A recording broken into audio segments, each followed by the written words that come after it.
In October of 2025, the Republicans in the United States government decided they would introduce a bill that would help out their billionaire buddies and jack the healthcare premiums of millions of Americans through the roof. They attempted to disguise this idea by telling you that the bill would, quote, ban illegal immigrants from receiving healthcare benefits, something that was not and was at any point in time ever risk of happening. In an attempt to help people and shit, the Democrats, for as useless as they tend to be, opted to do something for once and stop this bill from passing. The standoff between the parties in Congress led to a government shutdown, which the more I think about, the more I will say is one of the stupidest fucking things I've ever heard of. Basically, the bill was reformatting the budget, and instead of deciding to use our tax dollars to feed, shelter, and provide medical care for you and all of the citizens of the United States in this supposed great country, they wanted to use it to bomb innocent people overseas and give people with way too much fucking money even more fucking money. So because this new budget, I'm on the first paragraph of this video and I'm already fumbling my words. Phenomenal. So because this new budget couldn't be decided upon, they just opted to not pay anyone. Problem solved.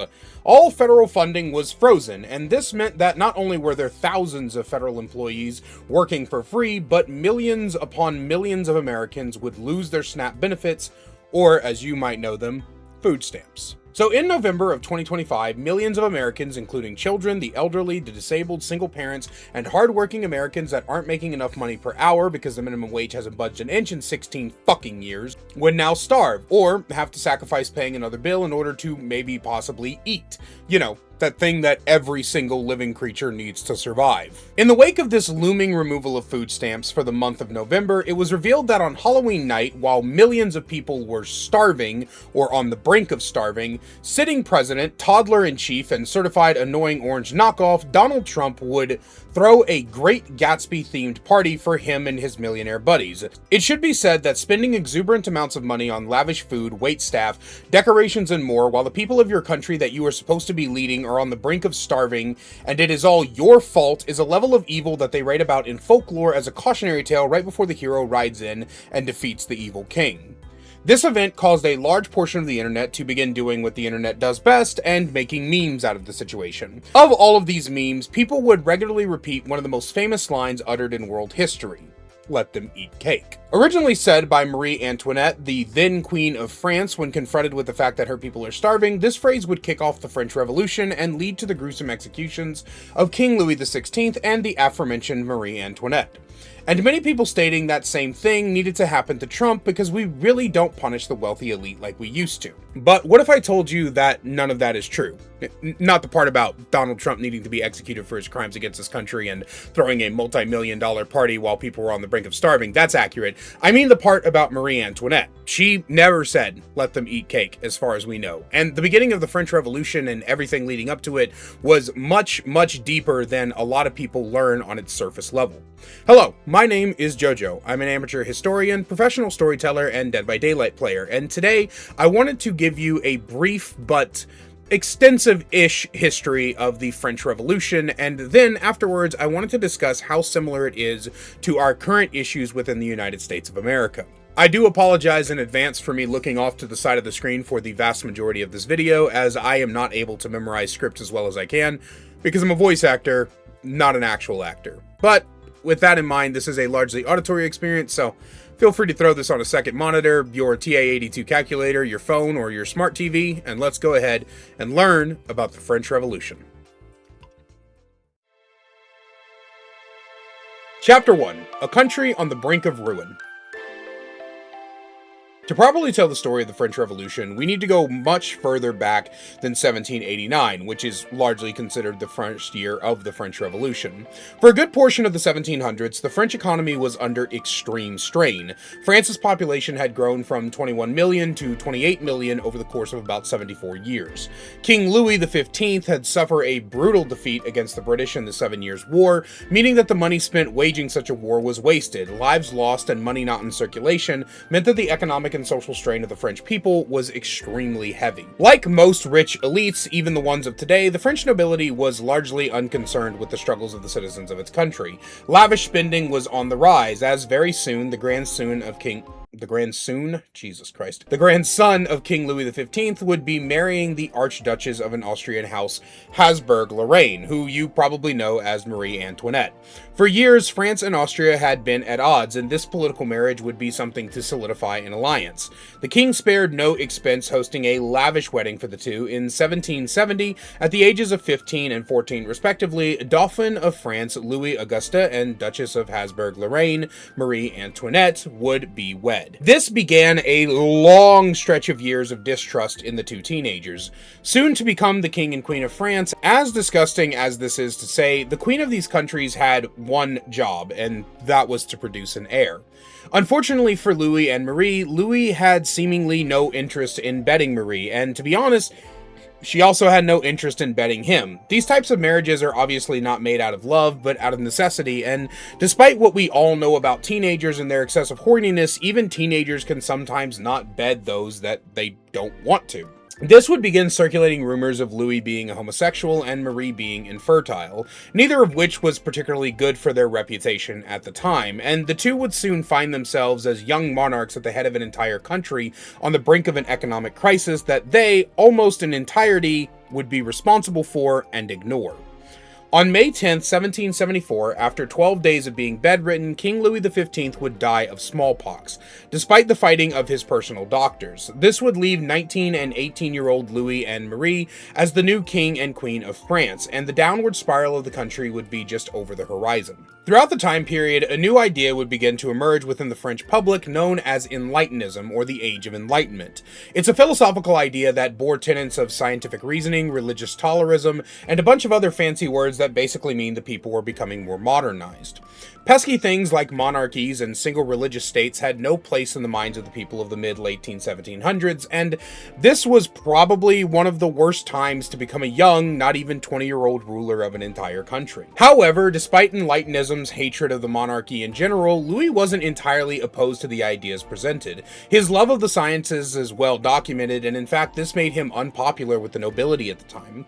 You might reasonably assume that this also made him popular with the people, but unfortunately, Louis never really learned the phrase, "in an effort to please everyone, you ended up pleasing no one." And you're going to learn very soon and very quickly that Louis is also completely and utterly fucking inept and has a very bad habit of making the worst decisions at the worst times. Trust me, I'm going to end up putting a counter up here at some point in the video to show how many times Louis did some stupid shit that ended up leading to his death. He would spend several years attempting to compromise with both the nobility and clergy, who at the time had extreme power in the French government, while also embracing his own ideals that, in a different time and a different light, might have had him seen as a king of the people. Now, it should be stated that I am not an economist, and one of the biggest problems with discussing leaders of the past is trying to explain why their economic policies did or didn't work. I know some basic economic principles, and I'm pretty well versed in capitalism and socialism enough to call myself a socialist, but I recently found out that there's about 40 billion different types of socialists, and man, I just want a world where like everybody works together to make sure that we all have food and water and shelter and medical care, and nobody ever has to like be in poverty and feel like they have to struggle to survive in a world where there's more than enough resources to go around. I don't know why that's such a fucking hard concept for us to grasp. But no, we instead gotta live in a fucking capitalistic system, bro, where your entire self-worth as a human being is tied directly to how much capital you can not only produce, but also hold on to. And it just leaves people starving and dying in the streets because, God forbid, they had a bum leg or they were sick or they couldn't provide enough to the fucking overlords who run this goddamn place.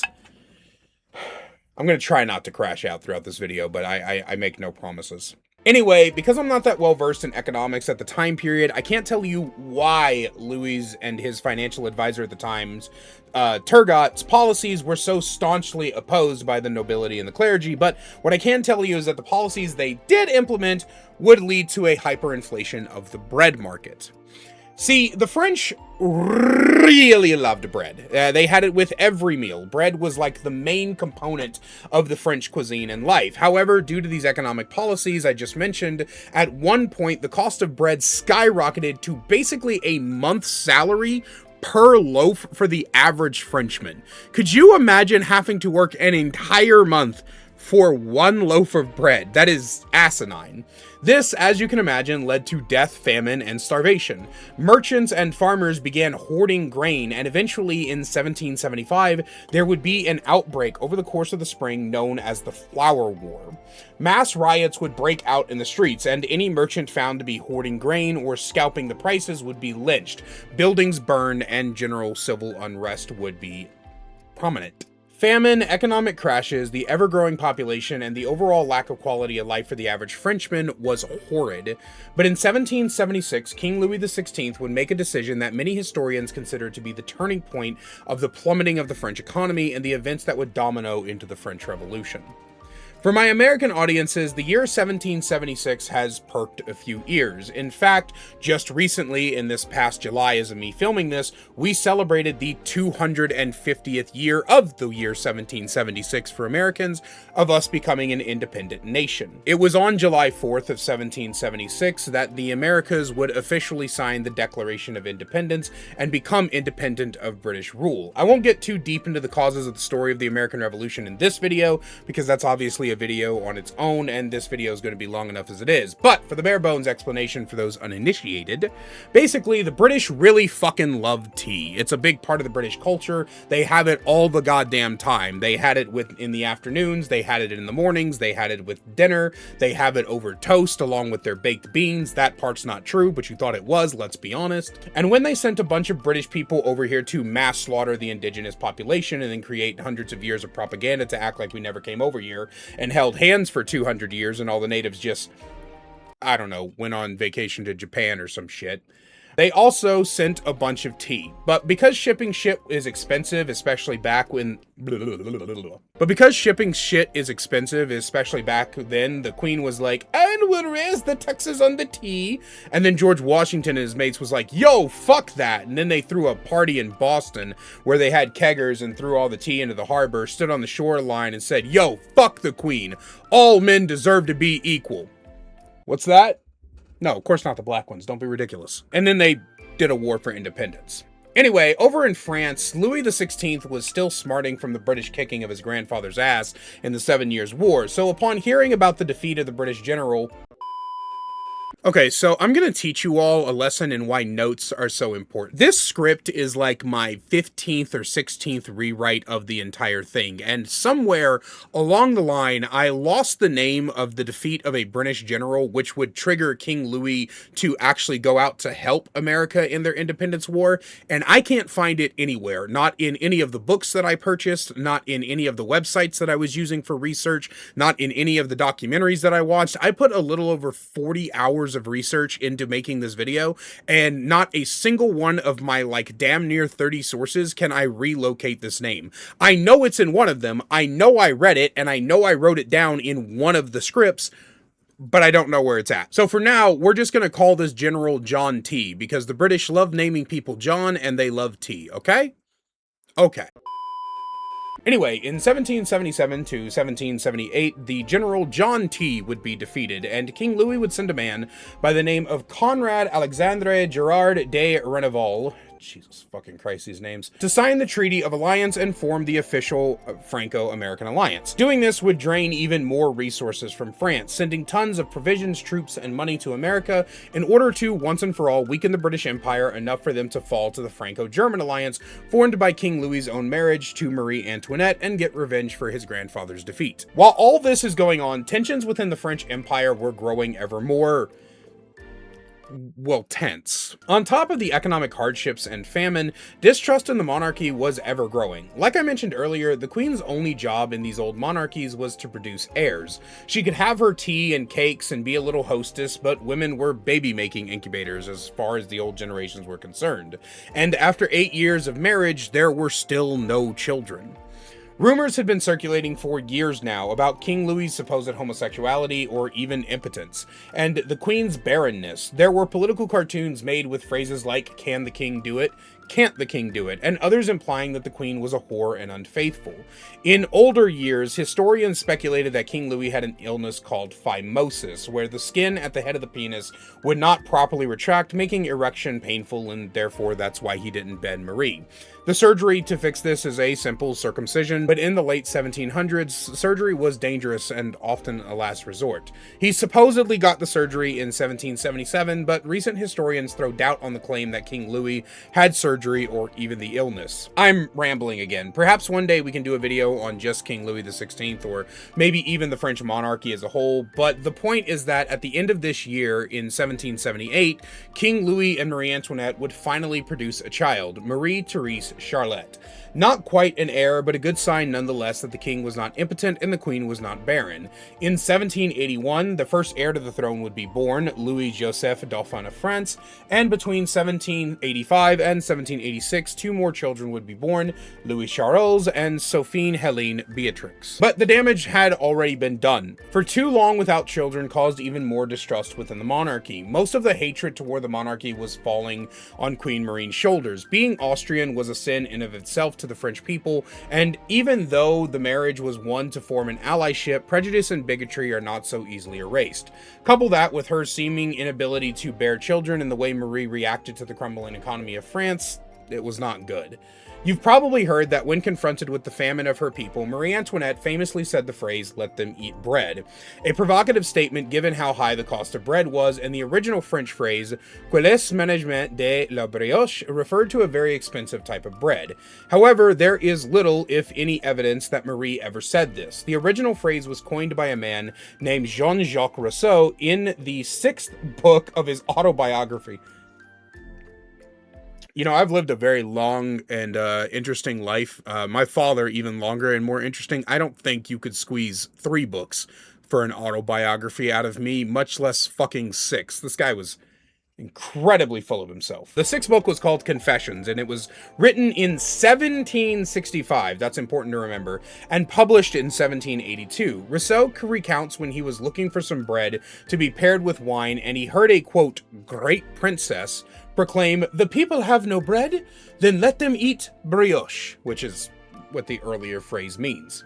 He never names this, quote, great princess, but given the time frame it was written in, this is where the speculation that it was Marie Antoinette who said this came from. However, again, there is no evidence it was her or that the story is even true. None of the anti-monarchists at the time of the French Revolution ever wrote about Marie saying this, and you can trust me and every other historian when we say that somebody would have wrote this shit down. There would have been at least one account from one of the very many people in a journal or diary or newspaper or pamphlet or something. Someone would have recorded Marie saying this if she had actually said it.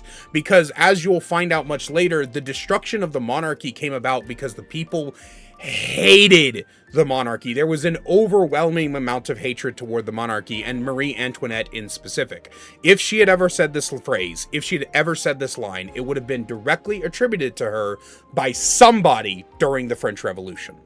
That all being said, there were legitimate claims to Marie's blatant disregard for her people. She was not, by all accounts, one of those queens that took the time to care for her people. She was far more busy throwing lavish parties and events, gorging on expensive meals, arranging her hair in elaborate styles with jewelries and flowers. While some things, like the affair of the diamond necklace, a huge scandal in which a French noblewoman by the name of Jeanne de Valois Saint-Remy forged the queen's signature in order to procure a diamond necklace for herself, and in forging the signature framed Marie when she refused to purchase it, creating a scandal among the people even after Marie's innocence was proven.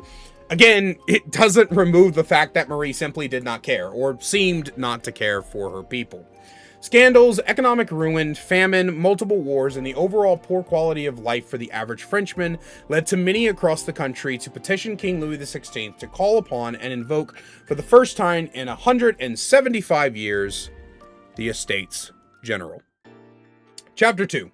The Estates General. You like my ability to keep videos short? I get it from Milo Rossi. So the stage is set. France is on the brink of destruction from within, and it's time that King Louis shows that he's not an inept dumbass and do something about it.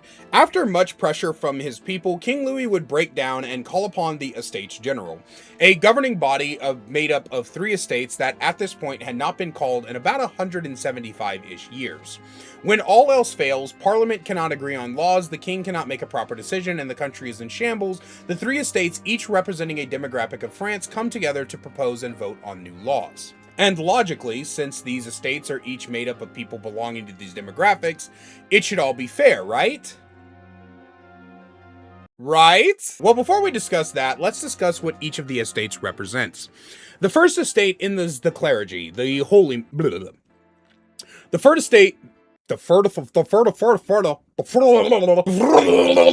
first estate is the clergy, the holy men.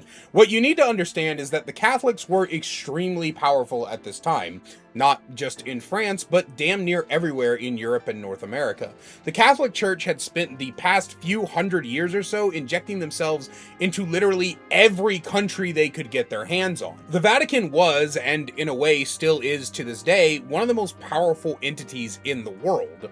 Comprising of 303 elected officials representing roughly 100,000 holy men, the First Estate would bring forth many parish priests. Despite their ties to the clergy, which not only owned roughly 10% of all land in France and regularly collected tithes, only the bishops really benefited from this wealth. The parish priests often made less than the common laborer, and while you would expect this would play into the favor of the common man, it takes only one look at current events to know that the common man often doesn't even care what benefits the common man, and will often vote against their own best interests, citing God or obligation or some shit. So, I guess the more things change, the more they stay the same. The second estate was made up of the nobility, a group of people who claimed superiority by birthright. Decades, if not centuries, of generational wealth, slavery, and underhanded tactics gave them their power. Again, sounds really fucking familiar, doesn't it?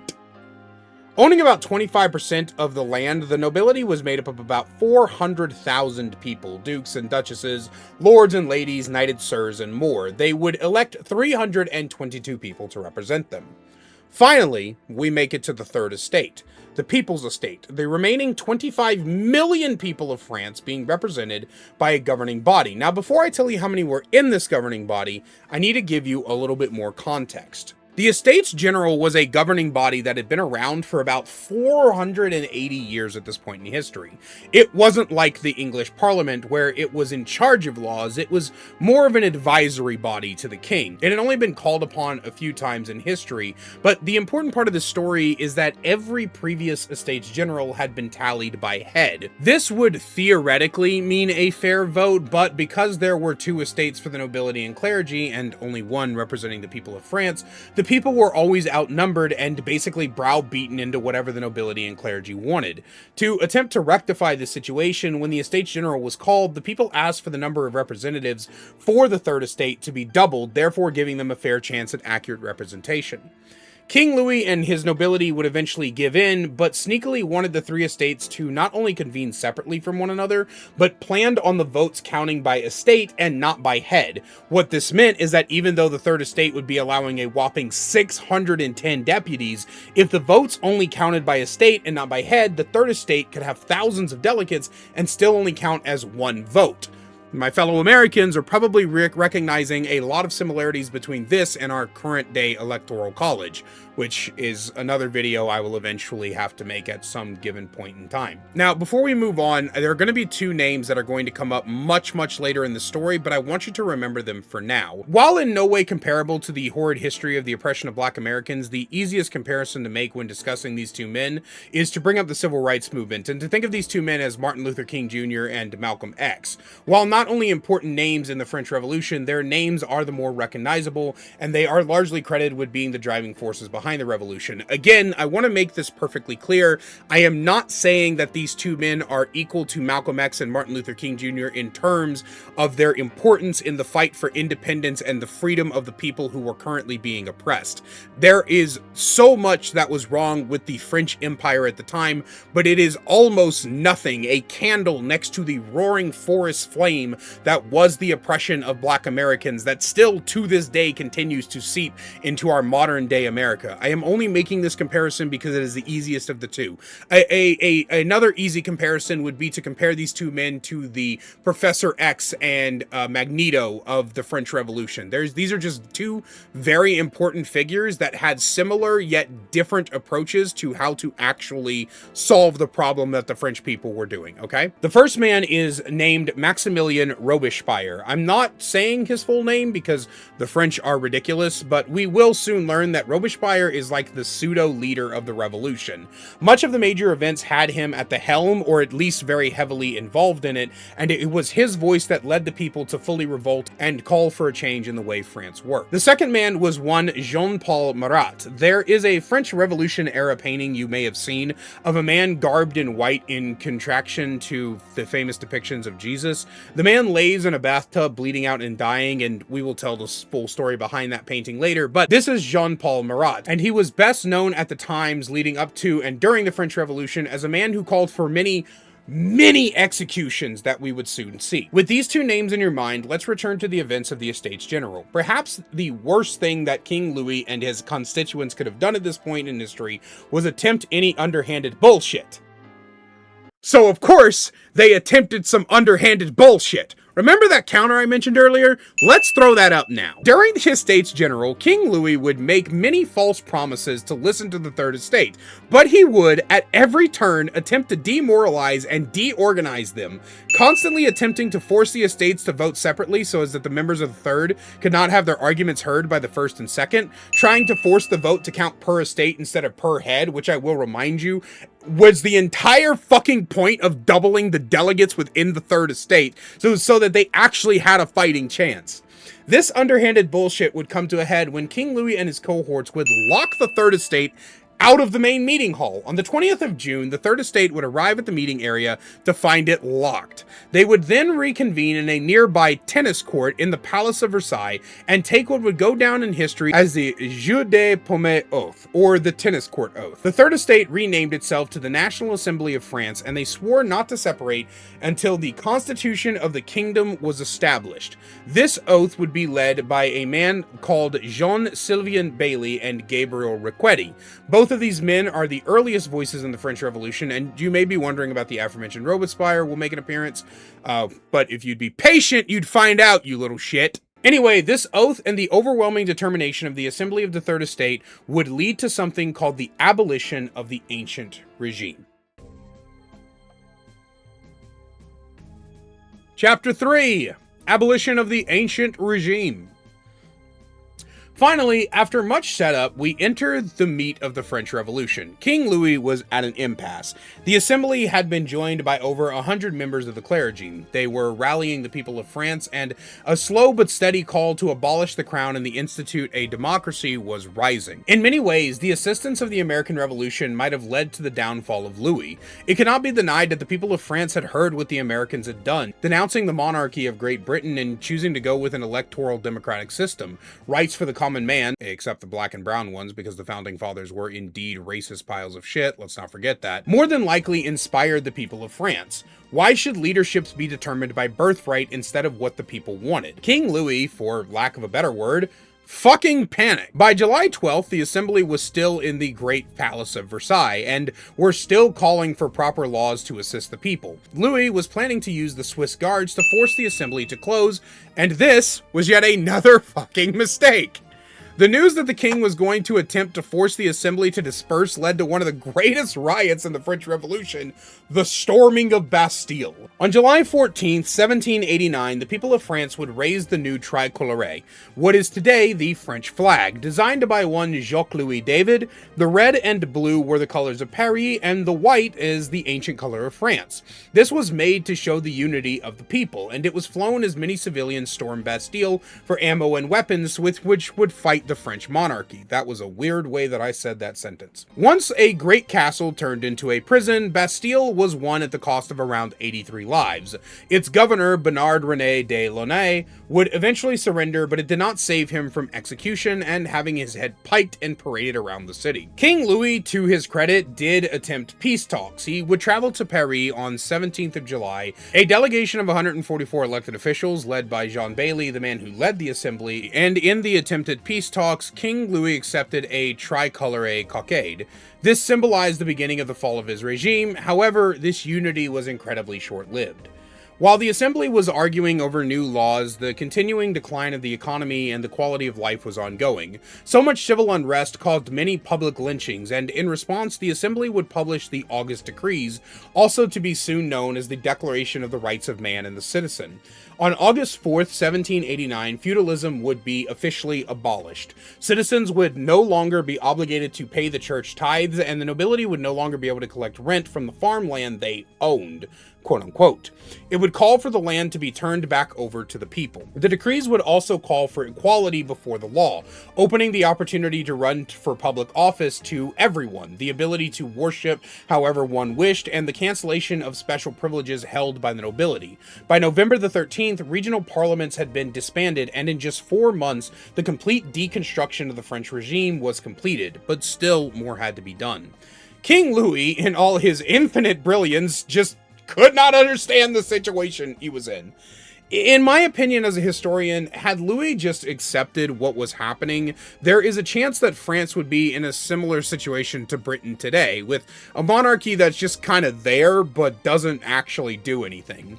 Instead, he called for the Flanders Regiment to come to Versailles, and to reinforce the royal bodyguard, because fucking course he did. But that's not all. No, not for fucking dumbass Louis the 16th. No, he would then throw a banquet for the regiment He would then throw a banquet for the regiment, basically telling the citizens to go fuck themselves. Many citizens would call the act a gluttonous orgy, and the assembly would see this reinforcement of a threat because of course they would.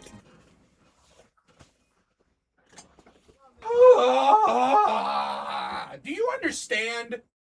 Do you understand how stupid of a person you have to be to outright see the amount of damage that's being done to your people? How they are actively fighting for their lives, right? They're starving and they're pissed and they're desperately trying to destroy and dismantle your rule, and the first thing you do is piss them off further. God, this man is stupid. It's just dumb, bro. On October 5th, a group of women would seize weapons from the Hôtel de Ville and march on Versailles. Followed by the now defunct National Guard that no longer followed King Louis, the Assembly and the leader of the National Guard, Marquis de Lafayette, would convince Louis that the safest place for him and his family would be Paris. Sensing that he was lost, he allowed them to bring his family to Paris. The women who first marched upon Versailles would break into the apartments and kill several guards, but would be too late to grab the monarchy. King Louis would then accept the August Decrees, officially relinquishing his title as the King of France. Chapter 4. The King, the Guillotine, and the Reign of Terror. 1789 to 1791 were, for the most part, very tranquil years of the Revolution. A governing body had been elected, and the delegates committed to solving the country's issues were attempting to decide their flavor of democracy. Some attempted to do an even split of monarchy and democracy, some wanting to reinstate the monarchy completely, and others aiming for a more religious rule, and still others wanting a just full-blown democracy. Earlier in this video, I stated that a lot of what happened during the French Revolution was due to the ineptitude and, quite frankly, stupidity of King Louis XVI, and hopefully you've seen through the counter that I've kept at the top about what I'm talking about when I mention that. The delegation of France seemed almost willing to let Louis and his family live peaceful lives, but then one night in June of 1971, Marie Antoinette and King Louis would attempt to flee France, wishing to meet up with Marie's brother in Austria and hopefully look for the power needed to reclaim his throne. I fucking cannot with this guy, man. If this was a book, right? If I was reading a book and it was fiction, and King Louis was a character, I would fucking hate his guts. And I would wonder, I would want to pick the author's brain. And I would be like, hey, author of this fictional scenario, why did you make the king of this country a fucking dumbass? Why did you just have him make every worst possible decision you could have? This isn't in the script, by the way. I'm actually this mad. I'm actually this pissed off at how stupid King Louis XVI was. He was dumb. He was actually so fucking stupid. Every single wrong decision a person could possibly make, King Louis XVI would make. This was ridiculous. This was a ridiculous outcome.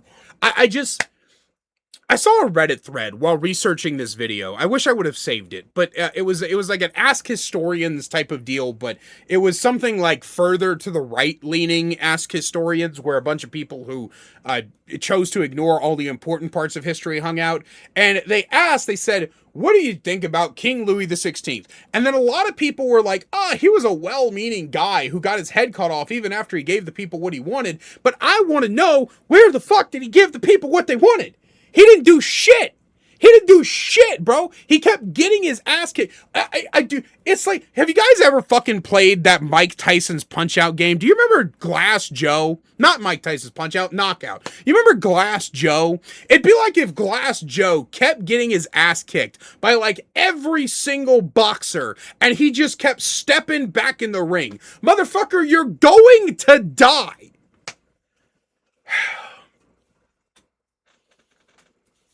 Okay. The flight to Varnaise would be short-lived, being caught after he and his family would, of course, be recognized. This act would cause extreme unrest in the people of France. The king would be accused of treason, and any hostilities toward the crown grew even hotter after this event.